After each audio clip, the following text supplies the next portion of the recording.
Hi everyone.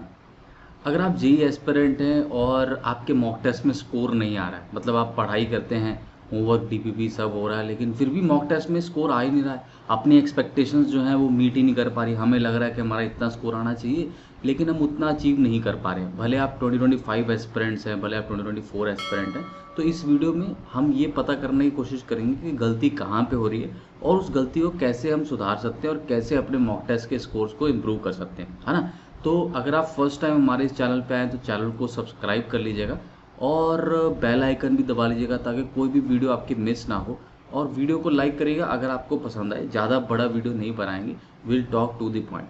देखिए अब क्या होता है कि जनरली जैसे मैं एक एग्जांपल लेता हूँ। मान लीजिए आप कोई भी ईयर के एस्पिरेंट है, आपका ये चैप्टर चल रहा है। जनरली क्या होता है कि चैप्टर चलता है और चैप्टर ख़त्म होने के 3-4 दिन के बाद या कुछ टाइम के बाद उसका टेस्ट ले लिया जाता है ना। हर कोचिंग में तकरीबन ऐसा ही होता है। किसी में थोड़ा एक हफ्ते का गैप दे देते हैं, अगला चैप्टर स्टार्ट हो जाता है।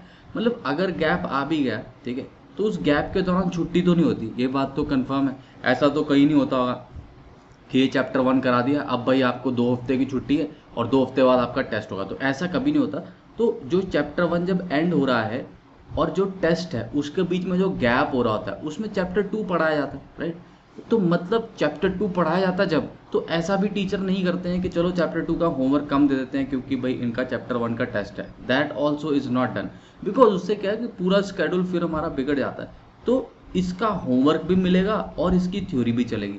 यानी कि अगर आप एक particular set of time table को फॉलो कर रहे हैं तो वो टाइम टेबल आपका पूरा ब्लॉक्ड रहता है चैप्टर 2 के लिए, राइट। क्योंकि चैप्टर 2 का काम है, चैप्टर 2 की सॉल्विंग है और भी कई कुछ हो रहा है। और अब आप चैप्टर 1 के लिए समय निकालना शुरू कर दें, चैप्टर 2 के टाइम स्लॉट्स में से निकालते हैं। थोड़ा थोड़ा पढ़ पाते हैं, वो उतना तो समय नहीं निकलता जितना एक्चुअल में निकलना चाहिए। उस वजह से ये पहला कारण है। उस वजह से क्या होता है कि जब टेस्ट होता है हमारा तो हम प्रिपेयर्ड ही नहीं होते एक्चुअल में टेस्ट के लिए। हमारी जो एक्सपेक्टेशन होती है वो उस बेसिस पे होती है कि चैप्टर 1 हमें तो अच्छे से समझ में आ गया, टीचर ने जो भी बताया था वो हमने कर भी लिया और हमें समझ में आ गया। लेकिन टेस्ट की प्रेपरेशन और समझ में आना दोनों में फ़र्क हो जाता है। समझ तो आया था लेकिन टेस्ट में क्वेश्चन कब बनेंगे, जब वो कॉन्सेप्ट्स आपके एकदम टिप्स पे होंगे, जब आपने बहुत अच्छे लेवल पे प्रैक्टिस कर रखी होगी, जब आपकी स्पीड और एक्यूरेसी दोनों का तालमेल बढ़िया बैठेगा। तो होता क्या है कि हमें टेस्ट प्रिपेयर करने का उतना टाइम ही नहीं मिलता।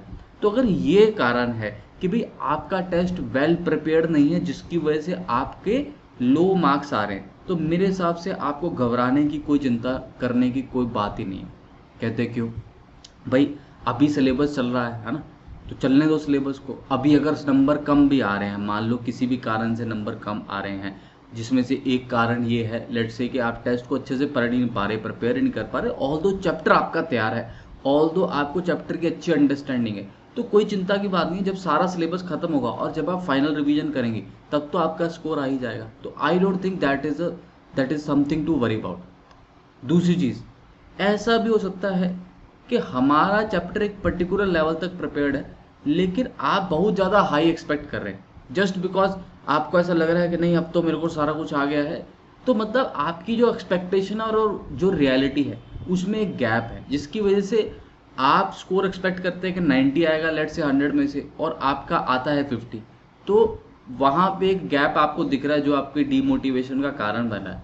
तो आपको जो एक्सपेक्टेशन करनी है वो रियलिटी के आसपास की करें, है ना। मतलब बहुत ज़्यादा हाई एक्सपेक्ट नहीं करें। अगर आपने उतना एफर्ट लगाया ही नहीं है तो don't go for high expectations in the test. तो आपको थोड़ा अच्छा फील गुड फैक्टर जो है वो आएगा, आपको अच्छा लगेगा कि चलो कोई बात नहीं, इतना का मैंने एक्सपेक्ट किया था, मेरे इतने आगे।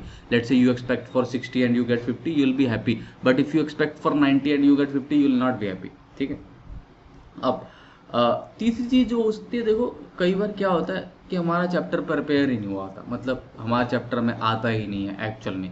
प्रेपरेशन का टाइम तो हमें मिला नहीं लेकिन हमने चैप्टर को अच्छे से करा भी नहीं। लेट से बीच बीच में छुट्टियां हो गई तो कुछ पोर्शन हमारे मिस्ड हैं, कुछ होमवर्क मैंने नहीं करा, कुछ डीपीपीज मेरी रह गई हैं, है ना।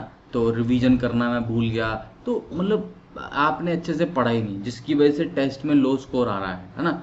तो इसके लिए आपको चैप्टर को तैयार करना चाहिए, इसके लिए आपको एफर्ट अभी मारना पड़ेगा। इसके लिए आप लास्ट में नहीं छोड़ सकते, है ना, कि भाई चलो लास्ट में जब मैं फाइनल रिवीजन करूँ तो सब कुछ हो जाएगा, तब सब कुछ नहीं होगा। तो ये चीज़ जो है जो तीसरे वाली है वो गलत है। अगर वैसा हो रहा है उसकी वजह से आपका लो स्कोर आ रहा है, मतलब चैप्टर आप पढ़ ही नहीं रहे हो, आपका पढ़ाई पे ध्यान ही नहीं बैठ रहा है, आपकी कॉन्सेंट्रेशन ही नहीं बैठ रही है, डिस्ट्रैक्शन ही बहुत सारे हैं, तो अगर उस वजह से स्कोर कम आ रहा है तो फिर आपको वो डिस्ट्रैक्शंस को ख़त्म करना पड़ेगा, फोकस को लाना पड़ेगा और टेस्ट के लिए पढ़ने से पहले चैप्टर को तैयार करना पड़ेगा कि चैप्टर एक्चुअल में मैं 1 मिनट मतलब एक बार मैं उसको अच्छे से देख लूँ, एक बार मैं अच्छे से उसको कवर कर लूँ, सारे उसके कॉन्सेप्ट, सारे उसके मैनिपुलेशन जो है वो मेरे को आते हो वैसा उस तरह से ना, उसके बाद फिर पहला या दूसरा कारण होता है जिसकी वजह से टेस्ट में उतना स्कोर नहीं आ पा रहा जितना आप एक्सपेक्ट कर रहे हो। देखो जब जेई का सिलेबस चल रहा होता है ना, then it becomes very difficult to find time for test preparation, because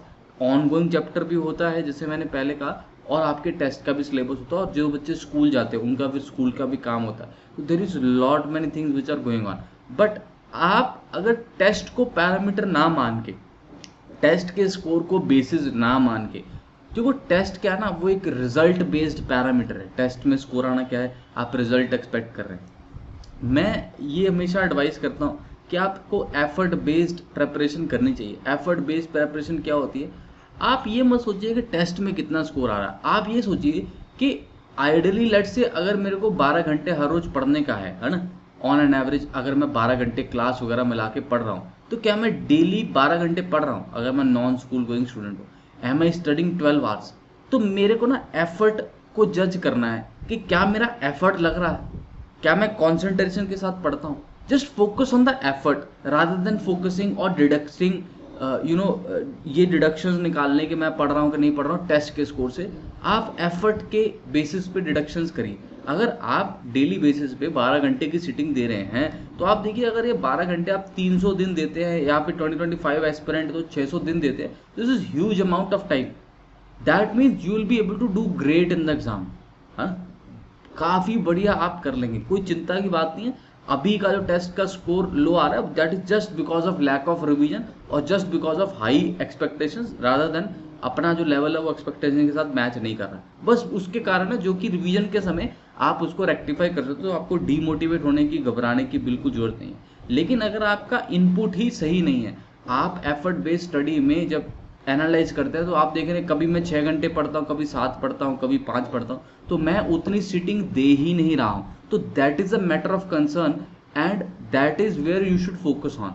तो try to improve your effort. अगर आज आप 10.5 घंटे पढ़ पा रहे हैं तो देखिए क्या आप उसको 12 घंटे की सीटिंग बना पा रहे हैं। अगर बना पा रहे हैं तो 1.5 घंटा हर रोज बढ़ेगा, 300 दिन के लिए 1.5 आवर्स बढ़ेगा, तो so many hours are going to get added to your schedule, है ना।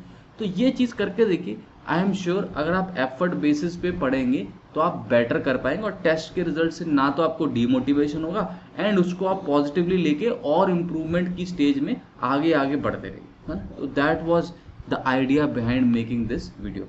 अब आप में से जो भी बच्चे अनअकैडमी पे हमारे साथ पढ़ने वाले हैं, ठीक है, जो आ रहे हैं, आने वाले हैं, या जो आ चुके हैं, सब्सक्रिप्शंस को रिन्यू करना चाहते हैं, तो उनके लिए अनअकैडमी की तरफ से 25% ऑफ दिया जा रहा है।